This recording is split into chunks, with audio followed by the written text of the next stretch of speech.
Ooh, why is my light all off? What is going on? Come on in here, come on in here. Listen, I'm not sure what's going on with my light today, y'all. Let's turn this down a little bit because I don't know. Look, listen, I'm all over the place. Happy Sunday, happy Sunday. Let me make sure I can hear myself before I get started. Y'all know I gotta check and see if I can hear myself. Y'all know I am a one woman show over here. Y'all know I am a one woman show over here. There we go. There we go. I can hear myself. I can hear myself. Listen, y'all, I should have did a little touch up on my makeup before I decided to come on in here, okay?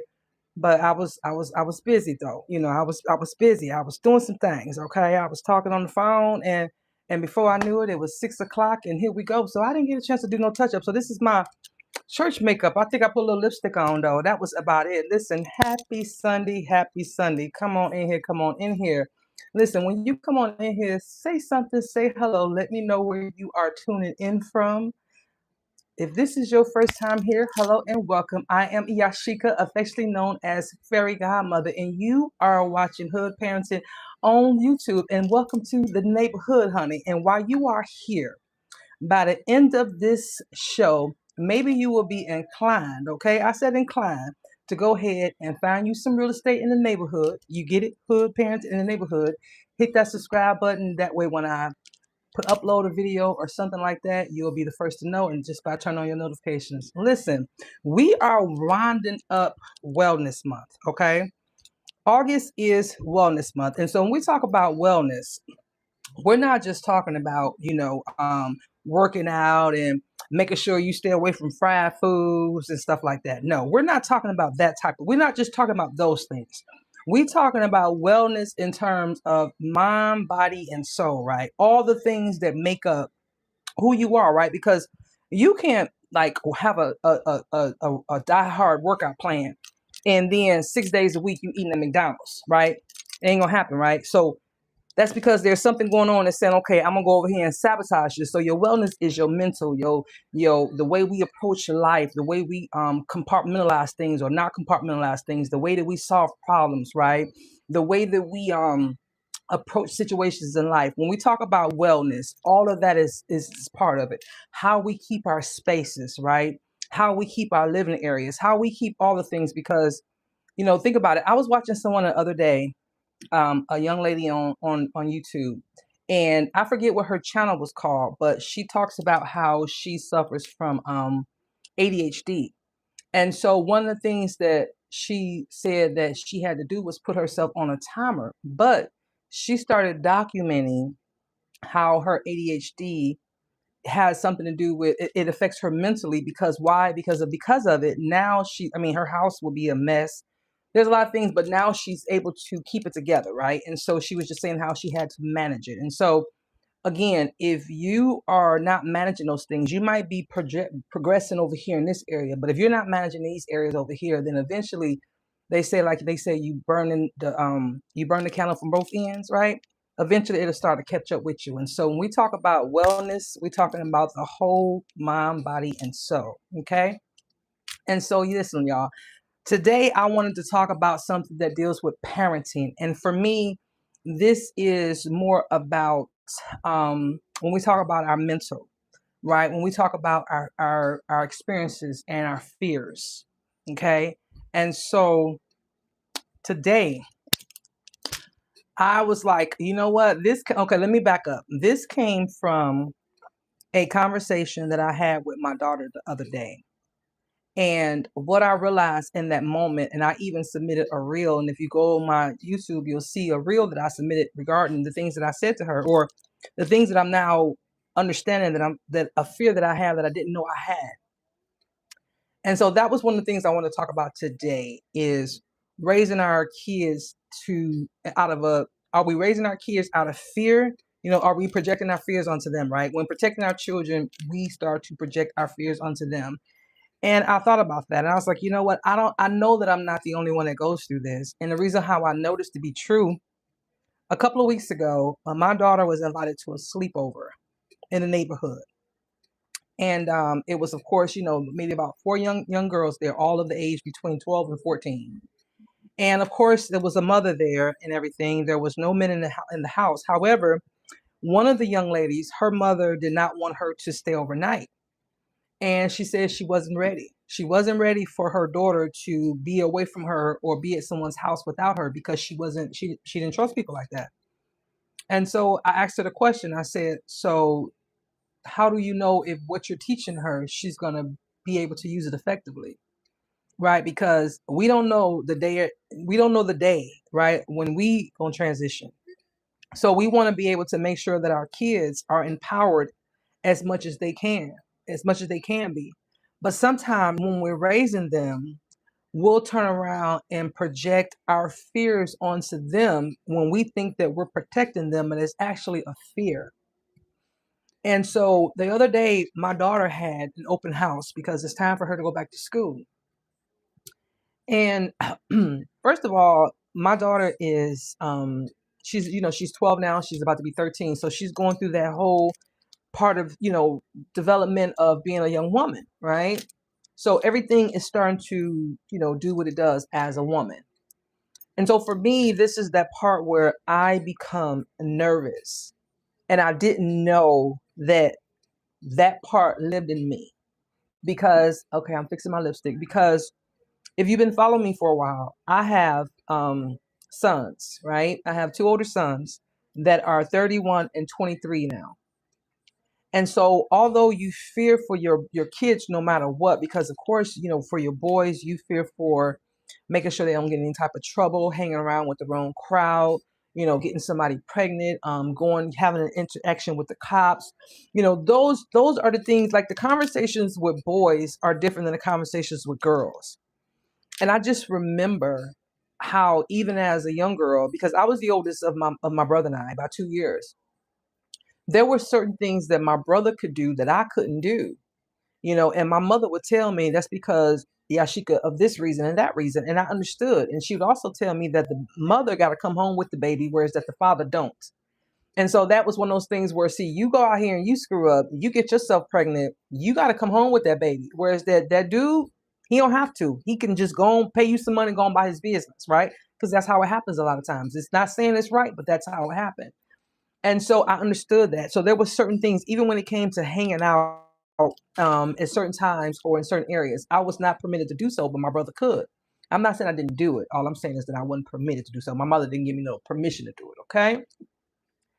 So I noticed that as my daughter is getting older, I'm starting to project some of my fears over to her as she starts to develop. Because I already know that as she's starting to mature and puberty is kicking in, she's no longer being viewed by boys as being, they're starting to look at her differently. They're no longer, your homegirls, let's play a video game together. Of course, it's the natural progression of life. I understand that. However, it's a fear that I've never experienced before because, again, I had boys, all right?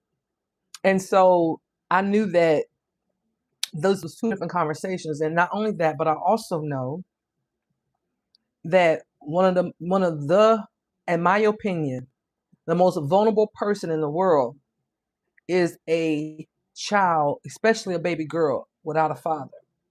Because I was a child that was raised without a father. And I know that I was very vulnerable because what was my mother going to do to anybody? Excuse me. What was my mother, going to do to anyone? In other words, if the average man seen her at 120, 130 pounds is what she weighed, he wasn't going to be afraid of her. So there was nobody in the household for him to fear. So I was an easy target for many predators. I was an easy target for many predators. Same thing with my brother when it came to doing things in the streets. He became an easy target for the predators, but in a different form, right?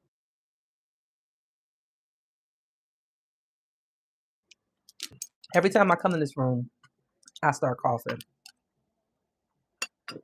And so this just kind of made me think about this, right? Am I raising her to the point where I'm trying to protect her, or am I projecting my fears over into her because of what I experienced, right? And so it made me want to sit with this because I even found myself once we got into the car, having a really, really strong conversation with her. And the reason why I use the word strong, because I'm thinking I'm just using it as a teachable moment. But her response was, did I do something wrong? And so I knew that it was a strong conversation because I was like, listen, if anybody, man or woman, ever do this, and I was repeating myself. And so I had to kind of tone it down a little bit and tell her, no, listen, I might decide to tell you something anytime. It doesn't have to be anything that triggered it. I might just want to tell you something because I'm your only parent and this is that. But of course, she knew that, Mama, you feeling something. Why are you telling me this? And so, like I said, it was strong. So I said, okay, I need to approach this and I need to really consider this for a minute. So when I thought about this, I said, okay, how do I approach this and say, okay, make sure that I'm not projecting her stuff over to me? All right. So my first point I want to talk about as a reminder, I have to tell myself is that my experiences are not her experiences.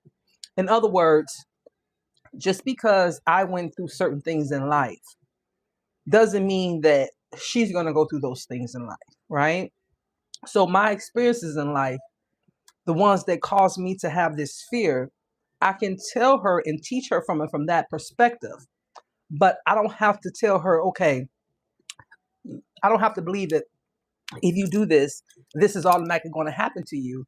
And so I think that when I'm talking to her in a place where it's like this, it's like I'm telling her automatically, if you do this, then this will happen. When I need to let her know that's not true. But I need to let her be aware that these things could happen. And so she has to be cautious of this, or she has to be cautious of that, right? And so, in saying that, I have to learn that my experiences should help her, to give her wisdom, not to give her fear. Because me telling her, hey, this, you need to remember this, it's like I'm projecting my fears over into her. So I'm not in that area where I am um, teaching her or trying to protect her. I am putting fear into her. I don't want her to be so fearful of certain things that she don't want to take a chance in life, because sometimes fear will do that to you. You can be so fearful of something that you don't even take a chance in life. And I'm gonna talk about that in a little while. But my second point that I want to make sure that I explain to her, instead of trying to put fear in her, is I need to remind her that I need to prepare her for what could happen, not scare her. In other words, if these things was to occur before you even get to the situation, do this. Or before, because see, I remember, for example, I remember when I was a kid, I got myself in a pickle. That's all I'm gonna say it just like that. I got myself in a pickle. Okay. And here's my pickle story. I was dating this guy. I'll never forget it. His name was David. And I ain't gonna tell y'all how old I was because I was just too young to even. But anyway, I was dating David. And David took me over to his friend's house because they were having like this little get together where a few of us teenagers were hanging out. Well, because this one guy's parents was out of town. Okay, now I'm not even gonna hold you up. This was the first time that I had ever been in a bedroom that had an ensuite. Okay, because I knew they did it on TV, but at that time I had never been in an ensuite. Where you have the bathroom in the bedroom. So I was experiencing that life that day, and I was like, "Oh shoot, we in the lifestyle of rich and famous." That's what I thought anyway. So anyway, a little bit after a while, whatever, the guy I was dating, he left. And when he left me at the house with several guys that was there. There was some girls there as well, but they weren't my friends. I didn't know them, so they weren't going to protect me. But there was some guys that was there. And at this point, it was more guys than girls that was there. And I remember four of the guys that tried to come into my room that I had been in with the boy David. And I was just sitting there chilling at that point. Wasn't no phones or nothing. So I was just in there, okay, waiting on him like a dummy. Okay? Just sitting in that room waiting on him like a dummy. Well, time come, the boys tried to come in the room on me. And I had to fight for my life. And I did. I fought for my life. Nothing happened, but I fought for my life. And I just remember calling my best friend and telling her to come get me. And she was like, and I didn't have no money, so I couldn't even catch a cab. I didn't even know where I was at. But I remember calling my best friend and asking her to come get me. And she said, Ashika, where are you? And I could not even tell her where I was because of the fact that on my way over to this house with David, I wasn't paying no attention to the streets. It was just me and him in the back seat, and we was probably arguing of carrying. We was arguing, matter of fact, and carrying on. And so I didn't know where I was at. So when I called my friends to come and get me, I couldn't even tell them where I was because I didn't know. Right. And so that was one of those things where I had to learn life the hard way that day. But I tell you what, I never went anywhere else without knowing where I was going. Ever. Ever, ever, ever. I think that's why I was a truck driver in the army, baby. Because when I tell you I can read me a good old map, baby, I know where I'm going. If not, I know how to, okay, I'm heading this way. Okay, listen, I know where I'm going. Okay. So it was just one of those things where it was a valuable lesson, but I got lucky that day because I didn't like listen. A lot of things could have happened. I ended up waking the dude up who was in charge of the house or who house it was, and I said, "Take me home now before I start tearing up your mama's stuff." That's what I told him. I was gonna start breaking everything up in that house if he didn't get up and take me home because he was like, "Wait a minute, I gotta wait on David," because David had came back or I don't even remember what day it was. I don't even know if he was there and he was sleeping. I just got up and told the dude to take me home. I don't know. But what I do know is how I ended up leaving that place was I told that boy if he didn't get up and take me home that I was going to start tearing up his mama's house. Okay. And I meant what I said. And so he got up and he drove me back to my friend's house. Okay. My best friend's house. And that was something that I'll never forget.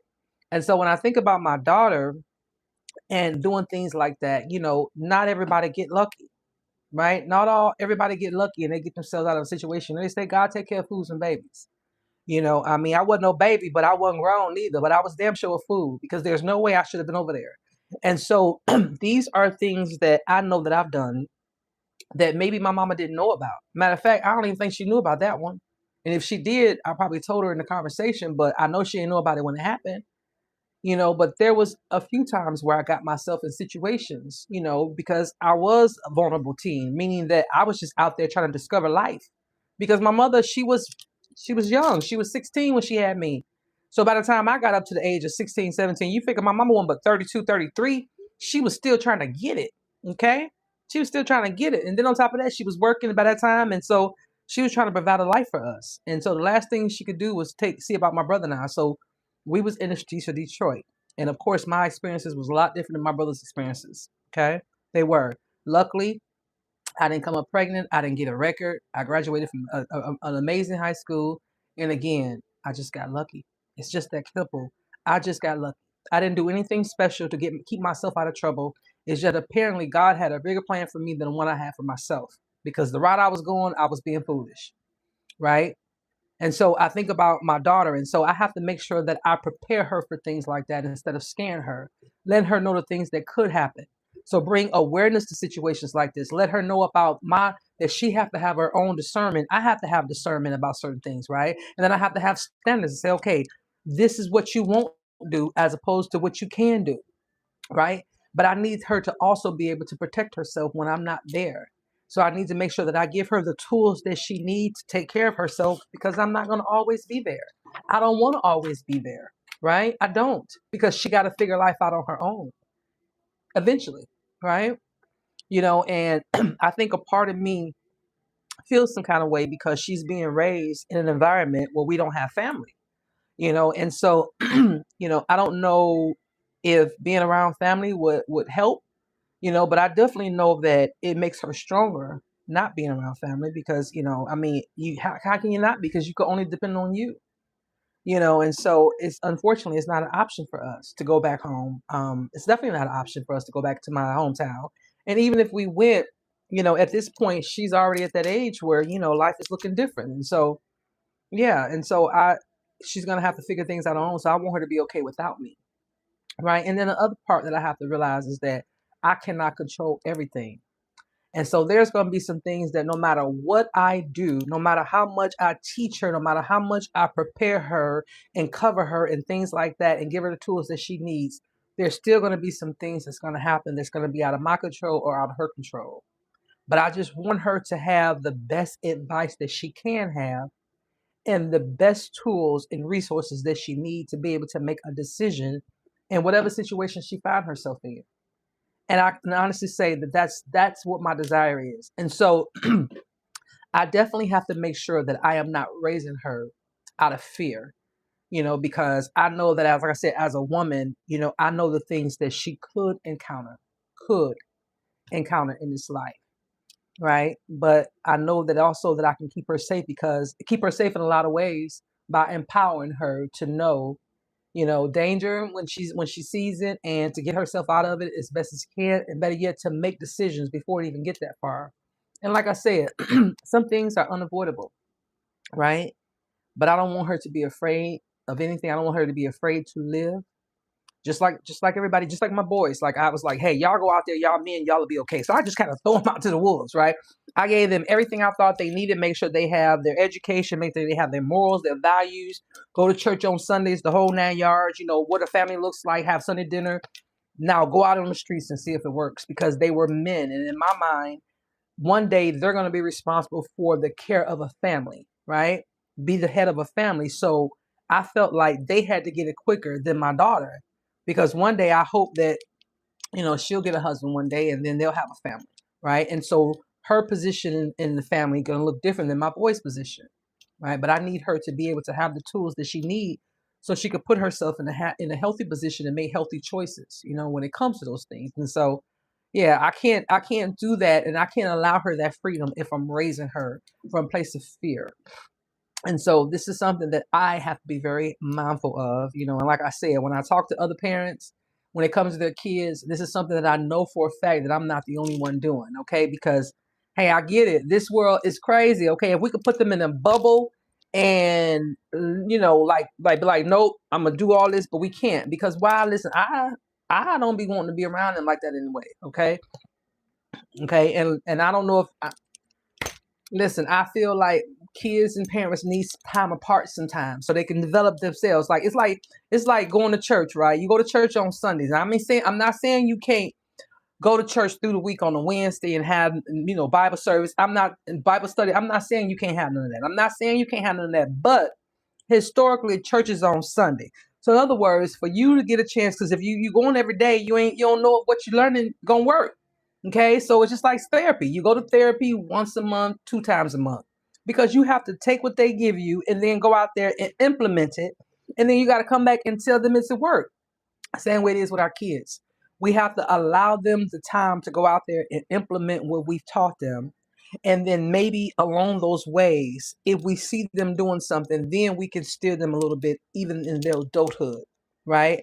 But what we do have to do is give them the ability and the flexibility and the space to trust themselves.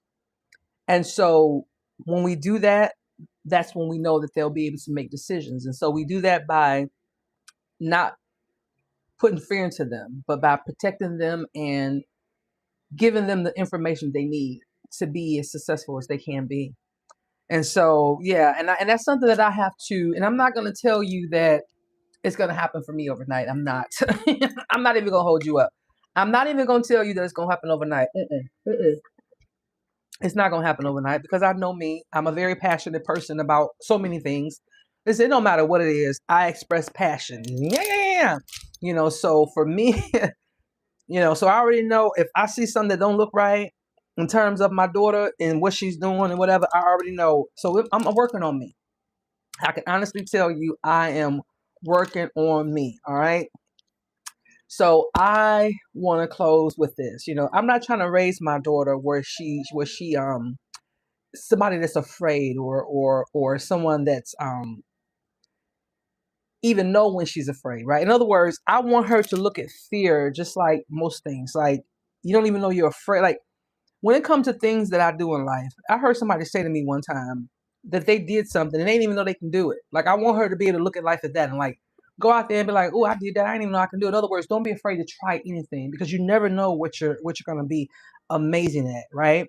And I know that no matter what, fear can't be the foundation of anything that I teach her in life, no matter what it is. And so I have to make sure that I take that out of the conversation so that she can say, you know what, that didn't look healthy. I'm not afraid of you. You don't look healthy though, but I'm not afraid of you, and going about our business, right?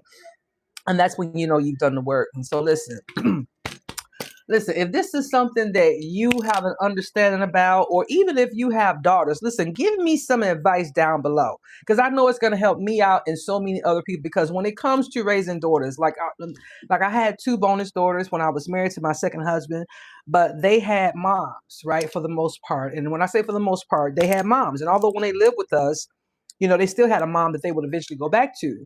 And so a lot of the raising wasn't coming from me when it comes to the aspect of, my daughters, right? It was like my fear was different from them because they were my bonus daughters, right? So I didn't have the fear that their moms had for them, because I was a bonus mom, you know what I mean? And so now that I'm not with their father anymore, they have their lives and I'm not part of it. And so it's one of those things I wasn't as invested. But with my daughter, it's like I'm invested. Okay. And no, because I've had her from the beginning since she was 2 weeks old. And so everything she learns, I feel like she pretty much learns from me.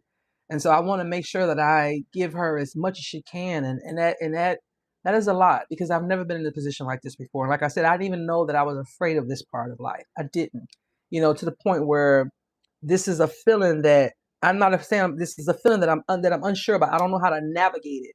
Right. I don't know how to navigate this part. It's like, oh my God, I need to figure out how to navigate you, because you are a little girl and I am a single parent and I'm older and the world looks different and it's digital and oh my God. What I'm saying? Because like I said, when I was a kid, I couldn't even tell my friend where I was at, called her on the house phone. Back then I could have just dropped a pin. Now I could drop a pin. It's different. So I don't know. I communicate differently than my daughter communicates. And so that's there. There's a disadvantage there. Right. And so anyway, I don't know who this is for, but I know I'm not the only one going through this. Listen, like I said, if this is something that you feel you want to be a part of, Hood Parenting, I go live every Sunday at 6 p.m. Eastern Standard Time. And this is where I chit chat and give you some information, because in my mind, I believe that me being the person that I am and being able to accomplish the things I've accomplished in life, it started because of where I was raised in Detroit. And so I know that that was the foundation of my life. And so it helped me to be who I am. And I feel that when you are able to navigate life with, like, you can be in the boardroom, okay, but you need to know how to navigate these streets as well, right? You need to know how to navigate these streets. Yes, you can go and hold a meeting. I tell people all the time, listen, I served in the military. I say this and I say it with pride. I can brief a general, but I also know how to do other things too. I can brief a general and I can cut it up and sell it. And it's just that simple. And so for me, that's how big my span is in terms of what I can do. I can go and brief a general that gives commands to unalive people and blow up spaces. I have the ability to brief a general because I've briefed generals before, but then I also know how to do other things over here, right? So that's how there's no, and I believe that all of those segments of me and all of those aspects of me has helped me to be to where I'm at right now. I could not have achieved the Army without Detroit, and Lord knows that without Detroit, I wouldn't be where I'm at now, because I already know that it took from that base to be established and that core to be established, and for me to go through some things and learn some things the hard way sometimes, despite what my mom was trying to tell me to do. And of course, with our kids, we want to do something different. So anyway, this is what you get all that learning from. And so if you feel like it, go ahead and buy yourself. Listen, it's free, but claim your property here in the neighborhood by putting that subscribe button. And then from that, go ahead and turn your notifications. So when I drop a video, that means that we are having a neighborhood party. You will be the first to know. Okay. Okay. Okay. Okay. Listen, something is different with my lighting today. My hair is off. Okay. Well, listen, this has been a pleasure. And let me know down below where you're watching it from and if you watch it on replay. Y'all hear that? Y'all hear that? I forget that this is, y'all hear that? My daughter going in and out the house. But anyway, I will catch you guys on the next one. Be sure to drop a comment down below. Let me know you watch this replay. All right. Talk to you guys later. Bye.